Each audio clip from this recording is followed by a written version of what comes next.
Back in here, Keisha. You hear that from your counselor. What do you want done right now? Like she said, we want to help them, but at the same time, what about us that need help here? What about, I'm a mother and I have 4 children. They need help. They need somewhere to go. They need something to do. What type of activities used to be in this building? Skating ring, exercising, like a place where you can just go chill and stay out of trouble.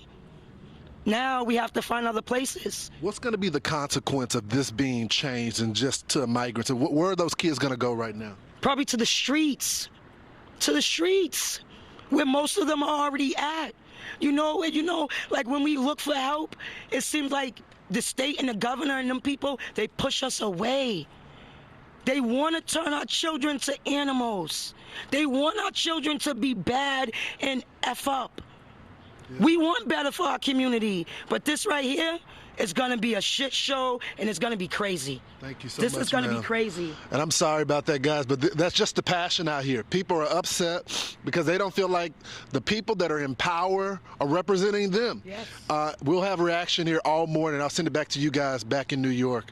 She says it like it is, and she's 100% right. No one doubts it. Lawrence, thanks for getting the real story on the ground. Appreciate it. Coming up, Governor Kristi Noem with the mayor as she's flooded with the calls from constituents, but she says that she's powerless. And it's up to the state. Join us now is the Democrat Boston City Council at large, Erin Murphy. But first, we're going to go to Effie. Keisha, you were just on the street, Yes. and I saw your outrage. Yes. Why are you outraged? Because this place was, like you said, it's free. It was a place for our children. Our children, I have 4 children, and it's sad. I have 4 boys, and we really don't have nothing in the community that's free for us. Don't get me wrong, it's great that they want to help the immigrants, but what about the Americans that are already here?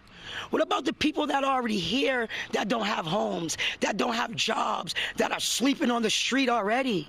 These people came from the airport here, probably on boats, probably on buses, and probably all for free. Now they're getting stipends, they're getting what else? I need money for me and my kids, and I was born here.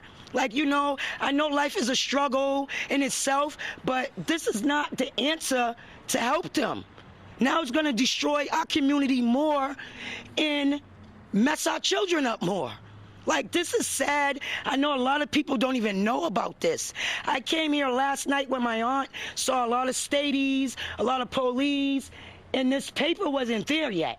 They just did this probably 2, 3 in the morning when they brung them here. When everybody's asleep, that's when they brung them here probably. On buses, I saw New York plates. I saw Washington, D.C. plates. So they have that much money to come from Washington, D.C. to do this, to do that. Why are they not helping the people here first? Yes, ma'am. We need help. Let's talk to one of the counselors. Yes. Erin, Ms. Murphy, thanks so much for joining us. Thank you. When you hear the passion right here from... That's what I hear in my office all the time. And it is a balance. Like I was telling you earlier, the state owns this building, so the governor has to make a decision on where to put the overflow migrants.